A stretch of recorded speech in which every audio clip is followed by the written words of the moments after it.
Hello again.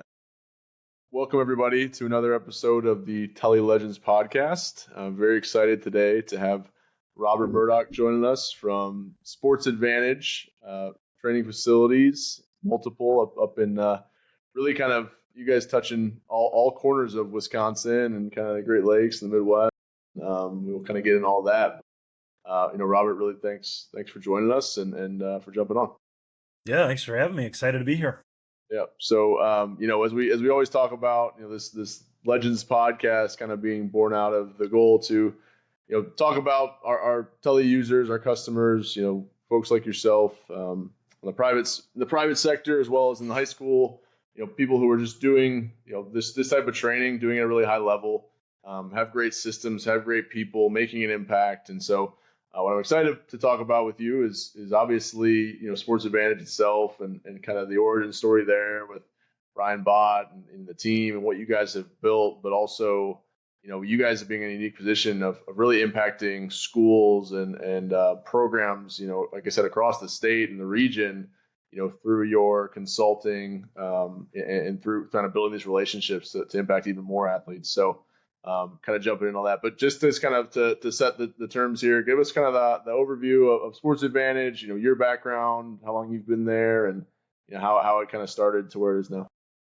Yeah, so Sports AdvantEdge was born about 14 years ago from, as you mentioned, Brian Bott, who's former strength coach with the Badgers, all through their many back-to-back Rose Bowl championship runs and Big Ten championships.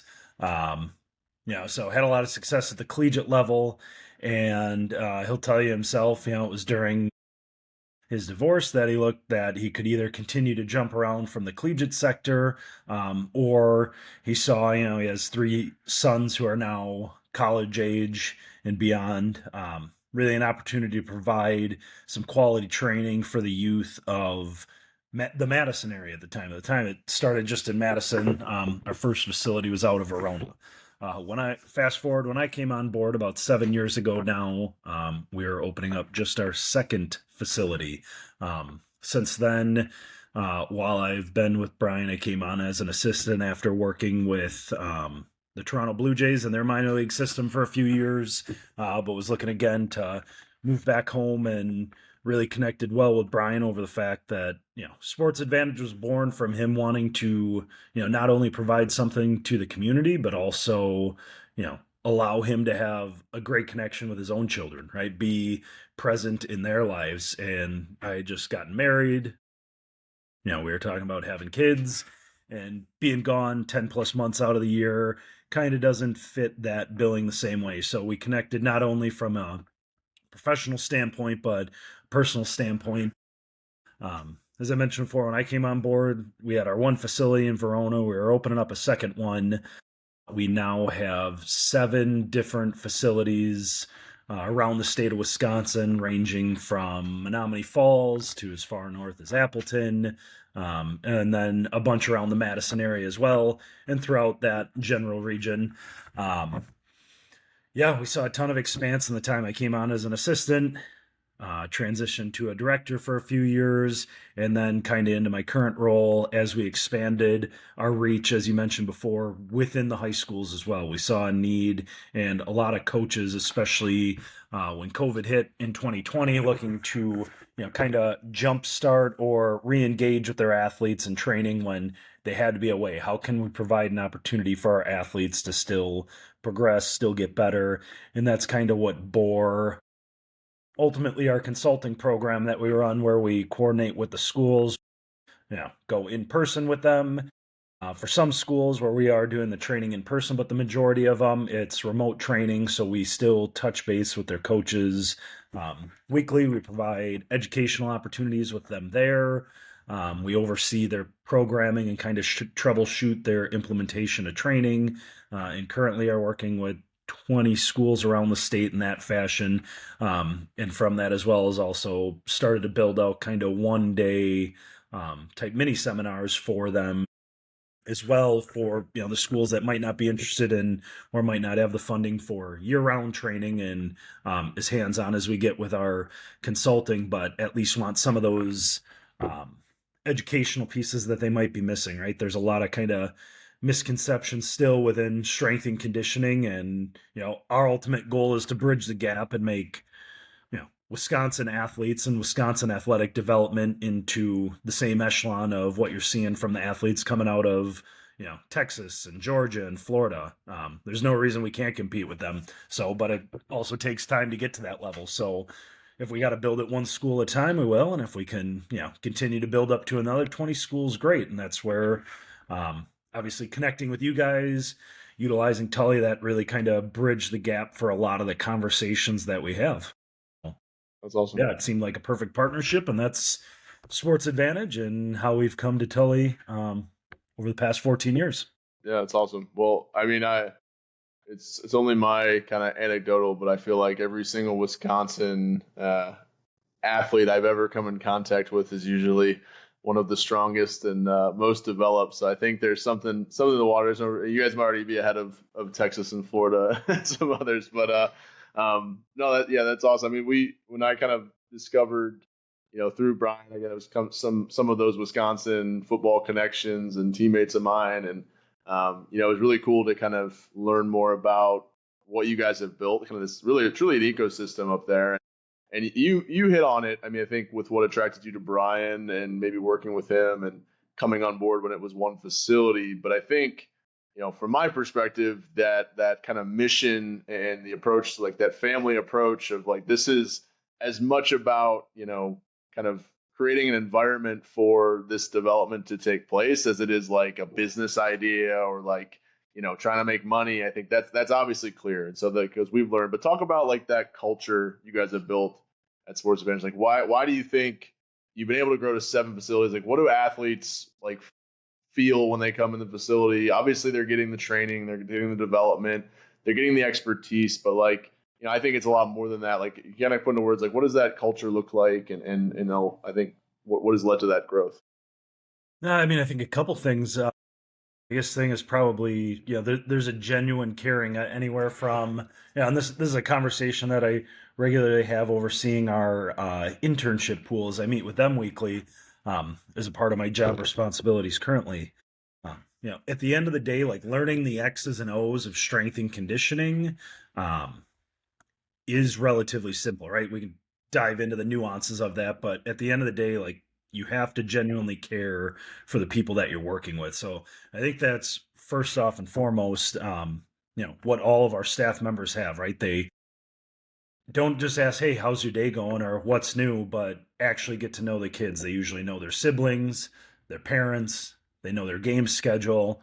We routinely make an effort to go out and see our kids compete, not just purely that transactional response of, hey, you're here, let's get some training in peace. So that's a huge part. And I think there's a ton of trust built there with probably the other big part is that we hold them accountable. I think more often than not, it's easy to let one or two things slide. And I always put it to any new onboarding staff member that we have is that we are open to everybody, but we are not for everybody, right? Unfortunately, the reality is some people don't like hearing that they're not doing it right? They don't like hearing the bad news. So, by no means are we rude about that, but we're going to be direct. At the end of the day, you're paying for coaching. Whether you're a 12-year-old coming in there and it's your first exposure and you're trying to get better at running because you want to be more athletic, or you're a high school athlete trying to make varsity as a sophomore maybe, and you got a chance, but you need to get stronger and faster, or you've been training with us for a few years and you're making that jump to the collegiate level, whether it's Division 1, 2, 3, or somewhere beyond, and you're trying to make that next step, right? You're paying ultimately for results. If you want results, we need to push you. We're going to push you in a respectful way, but we're also going to tell you, hey, these are what we got to get better at. And, it starts with time. It starts with genuine compassion and caring. But ultimately, that's how we build trust and how we continue to have success around the state. In terms of our results for athletes, for our staff, again, I kind of touched how Brian is very much a family first person. He understands I'm one of the few people on staff that currently have kids, but we have, a bunch of younger, mid to late 20-year-olds that are starting to get into that range of, having longer term relationships. And he understands the value of, I know you're here to work, but when you're done with work, get out of the gym. I don't want you to live in the gym unless you want to be there, spend time with your family. He sends out kind of daily, or not daily, but weekly messages, to everybody to kind of challenge them, not only to build from a professional standpoint or from a business standpoint, but also, are you doing those things in life that are going to help you long term outside the gym, that are going to make you a better person? So, a lot of times I think those little details get overlooked in some places, and I can speak to that coming from a large organization like the Blue Jays. I love the people that I worked with directly, but a lot of times, especially once you got into season, it was, hey, you're off at your affiliate, right? So it became very siloed, for lack of better terms. And, as we've expanded, right, we've had challenges with that when we went from, 2 to 3 facilities, especially over the last year. We added, we went from 4 to 7 in 1 year. That was a really easy way that we could have become siloed. And, there's challenges with any level of expansion in business and growth, but, he continues first off and foremost to hold himself accountable to those ideals. He'll tell you firsthand, hey, I made a mistake, I screwed up. So I think just that honesty with staff, as well as, the honesty staff has towards our athletes, is ultimately what continues to build that buy-in, right? There's not going to be corners getting cut. We're just going to tell you, if we screwed up, we screwed up, right? We're going to own it and move on from there. We're going to get better together. Yeah, that's awesome. I mean, it's especially professional sports, coming from that world myself, that's definitely not always the mantra. And it's, that such large organizations, it's really hard to kind of keep that mindset, relevant, that there's something outside of the sport itself, and also misaligned with, what's preached every day, where it's like, every inch counts, and if you're not getting better, you're getting worse. And like we've all struggled with that, kind of leaving sports into the real world a little bit, where, so clocking out at 5 doesn't mean that you're getting worse necessarily. It's important to kind of build that. So, I mean, having spoken to Brian, like, that's obviously evident with how it's structured, and, seeing that, hearing that from the impact that you guys have with the athletes, again, it's obviously, super clear.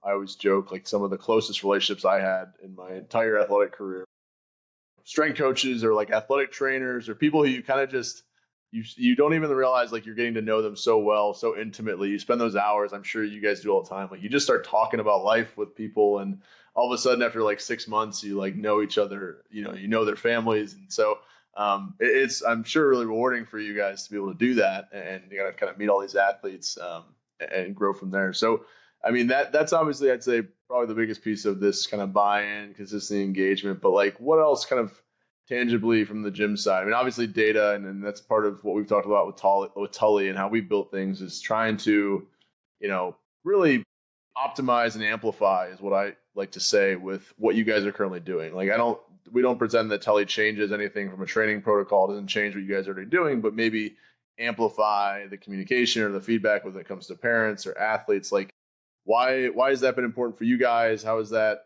also kind of fostered to the growth, and how's it set up now? Yeah. Yeah. I mean, amplifies probably or even clarifies really what we do so much easier, right? From everything we do across all our facilities, whether, again, it's, some stuff that we track within the schools for them, whether it's us running their programs at the school, whether it's, in the gym, or even some of the professional organizations that we work with, like the Wendigo hockey team or Love Volleyball. Ultimately, having Tully, right? We've always collected a ton of data across the board, and it's not from a training standpoint where we're training to test. It's built in there where you don't even realize, hey, no, we're working on sprints, we're working on jumps, we're tracking our lifts, normal everyday part of training. Just, we're going to record it and watch long-term progress and short-term acute progress. But having Tully,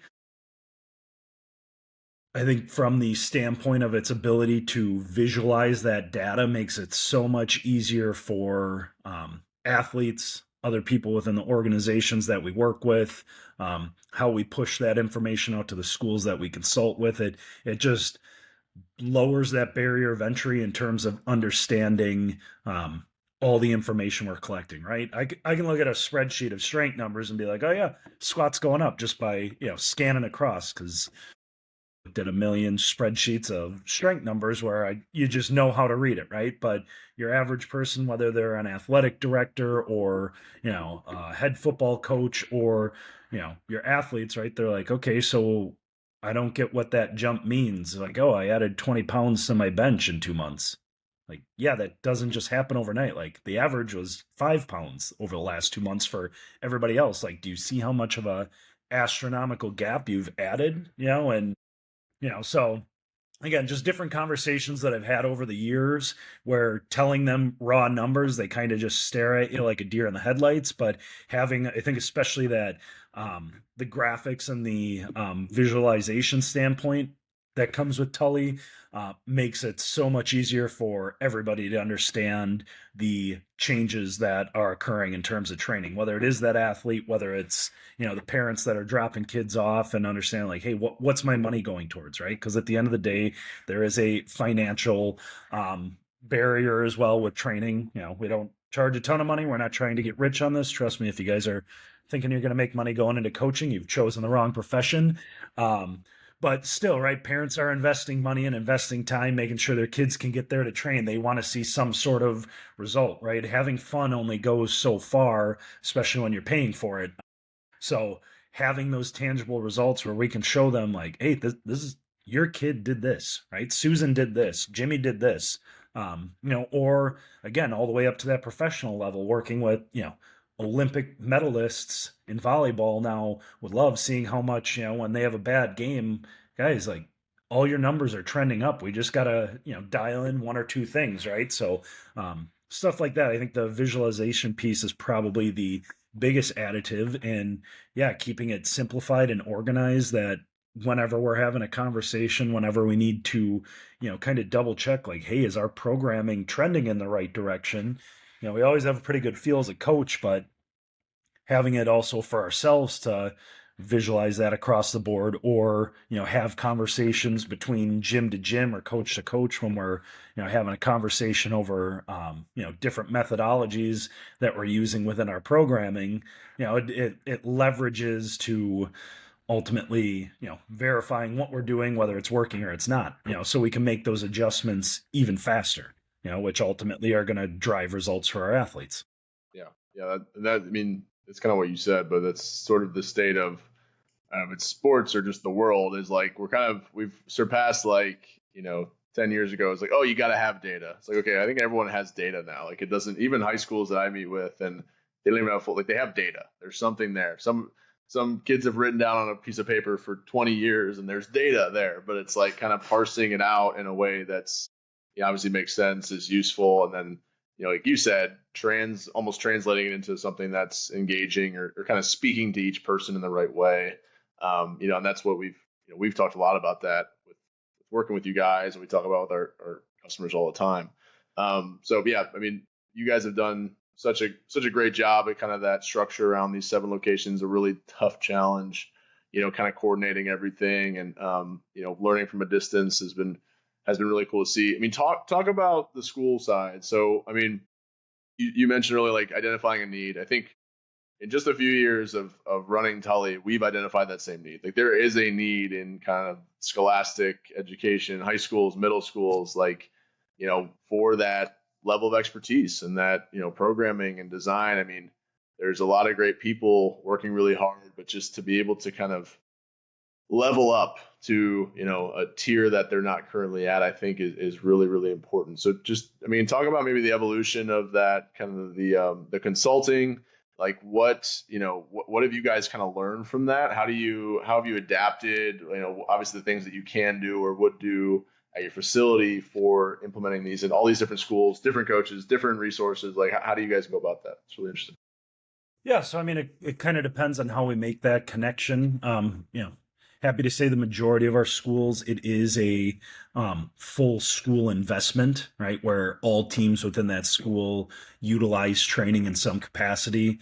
Now, again, some are still a little resistant to say in-season training, but overall, the majority of schools, I think there's only 2 out of the 20 that are currently just the football team or the football and track team. And that was, a collective decision of that school. So again, 18 of them are, hey, if you're an athletic sport, you're going to be training, right? I mean, there's a lot of schools are getting to the point for their athletic directors where they're basically mandating that if you're going to be a varsity coach, you're training twice a week in season. You're training twice a week year round, because how valuable they found training.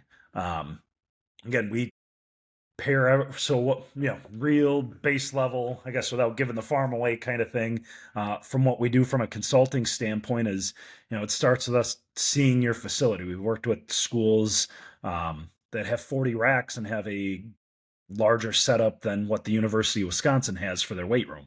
And we've worked with schools that their weight room is 4 racks that's basically built out into a leftover storage shed from when they did their last edition. So, we scale everything to what you can adequately run in your facility. And then what equipment you have and what kind of budget you have annually to put towards potentially more equipment. Right? We always try and make recommendations to maximize the usage of your funding for what's going to give you the biggest bang for your buck. But really, we just try and take everything that we can, from a strength standpoint, from a power standpoint, speed, and pair it off to, the said school, right? Whether they're running stuff before and after school only, whether it's done individually by teams, whether it's run during the day, in a Phi Ed class, in place of that, or a lot of schools are transitioning to a true strength and speed type class, or a combination of all the three. So that's ultimately the, I guess, consulting in a nutshell, where the Tully comes in, where I think that's had probably the biggest advantage for schools that have started to buy into it that we consult with. It comes back to that visualization of data. It's been able to bridge the gap between, coaches that maybe aren't necessarily resistant. And I saw it firsthand myself when I was running a high school weight room for 3 years prior to rolling into the role that I'm in now with Sports AdvantEdge. The first conversation that we had after what was 6-7 months of training through COVID, the majority of there was 1 or 2 coaches that were just like, no, our kids don't need to be in the weight room. It's dangerous. They had that old kind of adage approach, but the majority of the coaches were simply, I didn't know you were doing all this with the kids. I just thought they were coming in here to do some band stuff and roll out. Like they just didn't have the knowledge and experience to understand all that. So, having a tool like Tully, because, back then I basically spent 3 or 4 days trying to take all the data that I had collected over that past 7 months and make my own, bar graphs and pie charts to show all this stuff. And it was all, lopped together in the old school PowerPoint. Having something like Tully where it has that main dashboard has, bridged the gap for those, unexposed coaches that just don't understand it, or don't have the prerequisite knowledge, as well as, again, bring it back to connecting with the community as a whole. Majority of these schools use some sort of, whether it's a booster club funding, or some schools have a shared space with their gym and or turf area because it's both community and school related, kind of like, look at a school like Rhinelander that we consult with. They have a massive indoor complex that's, it's a shared space between the community and the school. So stuff like that, it helps bridge the gap and why they're investing in something like this, because they can show those not only real-time results when they're updating the information, but also, hey, you want a monthly report? Great. We can print that off and send it to you. Here it is. Boom. Well, we can pair it out by sport. We can pair it out by age, by grade, whatever you want. Yeah, I mean, between it all, right, they use exactly what we do in our gyms to what they can execute properly for their kids, and then obviously what the athletes need in terms of development. And then Tully just bridges that gap to loop back to, the people that are ultimately spending the money on the program, or the people that have questions. It just gives them the tool to understand it better.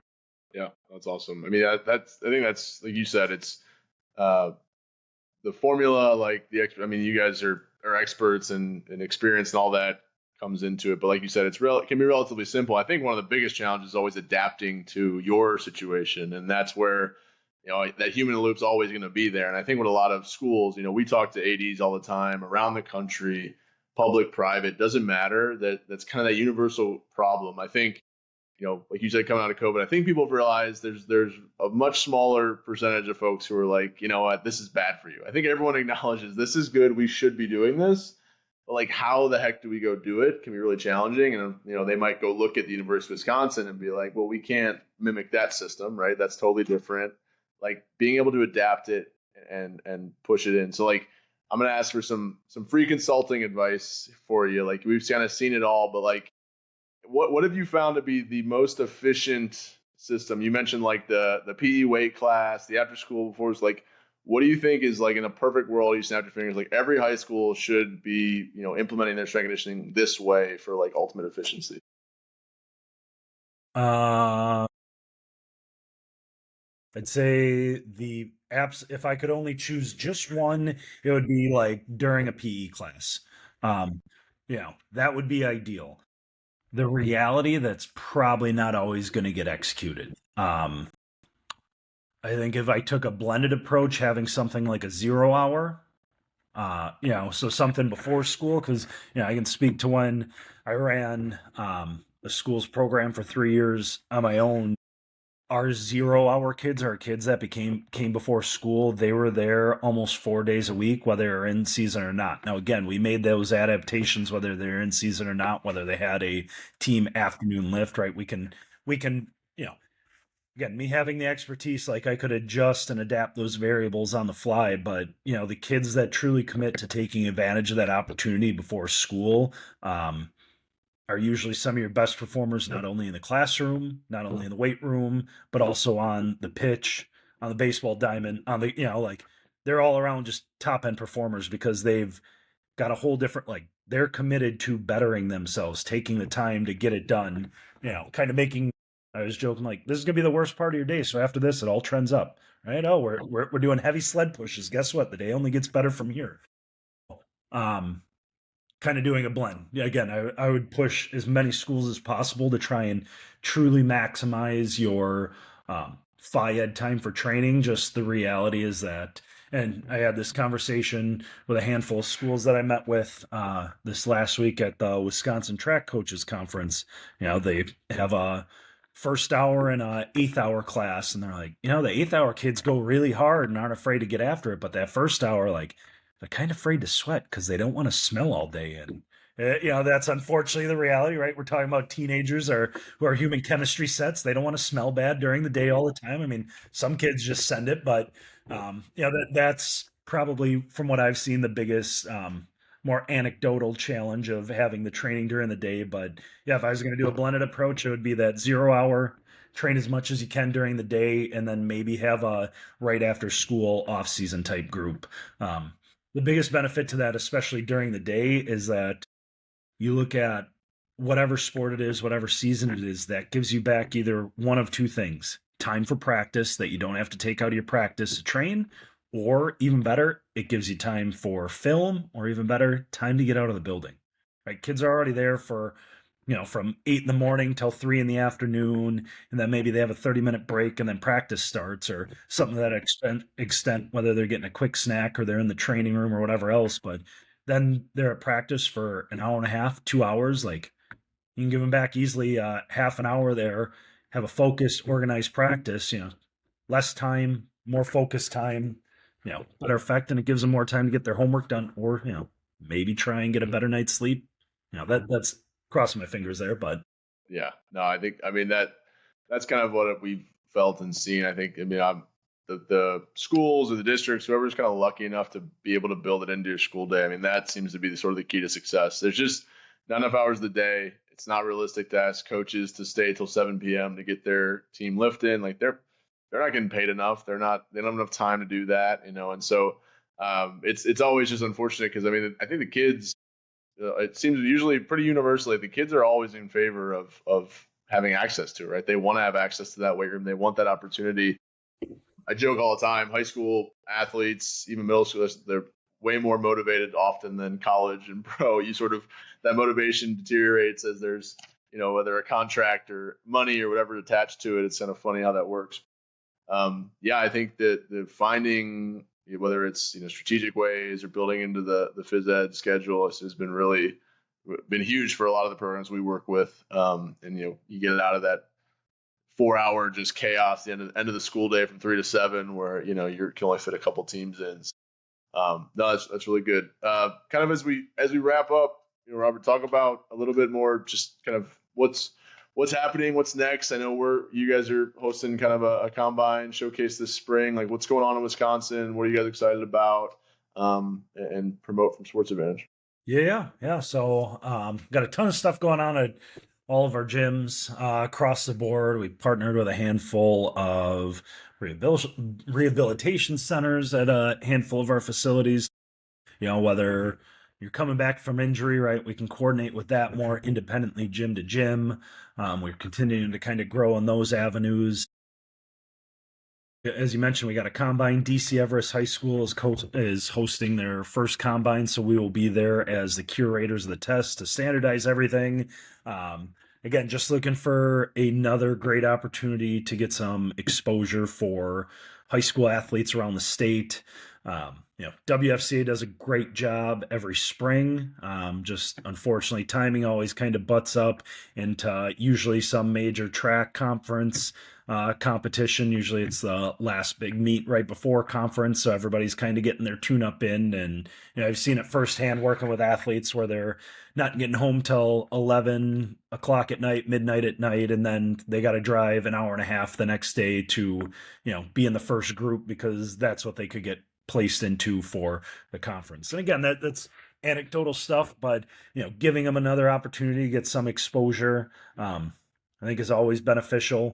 And again, we're going to be there to curate it. From there, we're starting to gear up into spring. I mean, I kind of mentioned on it before, we're working with Wendigo Hockey, the amateur hockey team out of the Brookfield area. So our Menominee Falls gym, and Tyler Leonard, he's been doing a great job with them for the last year or so.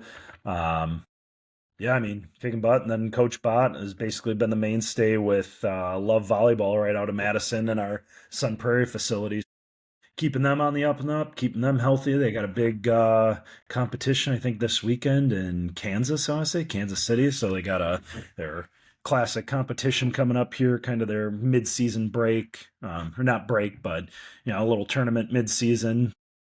So yeah, it's been fun. It's been awesome to kind of work in a ton of different venues, and as well, we got baseball right around the corner. So our Edge Baseball is a club baseball organization out of the Madison area. They work right out of our Verona facility and train with us as well. So yeah, kind of a lot of irons in the fire all over the place. And we'll be at the Wisconsin Football Coaches Clinic as well. And I said, always looking to talk shop with anyone interested, trying to kind of get their edge and amplify what they're doing for their school or their organization, whether it is something like our full-on consulting program where we're trying to help you overhaul and grow and learn and educate weekly, monthly, yearly with us, or it's something even more shorthand where it's, hey, we'll come to a one-day clinic and we'll build everything out from a more of a template style type of plug-in for your facility. So we're not talking super generic, but also generic enough that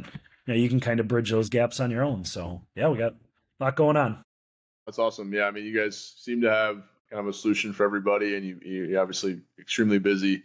Like you said, raising that bar for Wisconsin and the athletes and programs around. So Robert, appreciate your time. Thanks for jumping on. Awesome stuff, and we look forward to continuing to work with you guys as we go. Yeah, appreciate it for what you do.